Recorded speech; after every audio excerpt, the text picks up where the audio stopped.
Unidentified gunmen and suicide bombers attacked a Sikh religious complex in the Afghan capital of Kabul on Wednesday, and up to 200 people were believed to be trapped inside, a member of parliament said.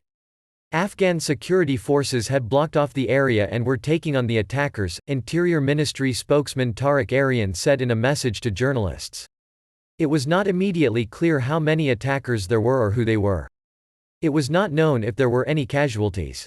Sikhs have been the target of attack by Islamist militants before in South Asia. A Taliban spokesman, in a message on Twitter, denied responsibility for the attack. Narendra Singh Khalsa, a member of parliament who represents the tiny Sikh community, said he had reports that 4 people had been killed and up to 200 people trapped inside the temple in the early morning attack. 3 suicide bombers entered a dharamshala, he said, referring to a sanctuary area in a temple compound. The gunmen started their attack at a time when the dharamshala was full of worshippers, he said.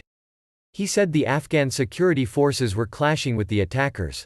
The attack comes a day after the United States said it would cut its aid to the government by $1 billion over frustrations that feuding political leaders could not reach an agreement and form a team to negotiate with the Taliban.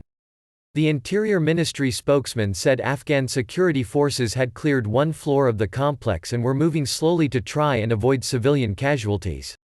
Sikhs are a small religious minority in Afghanistan with numbers fewer than 300 families. In 2018, a suicide bombing targeting the Sikh community and claimed by the Islamic State militant group killed more than a dozen people in the eastern Afghan city of Jalalabad. The United States last month struck a deal with the Taliban on the withdrawal of US-led international troops, but the agreement does not include Islamic State militants.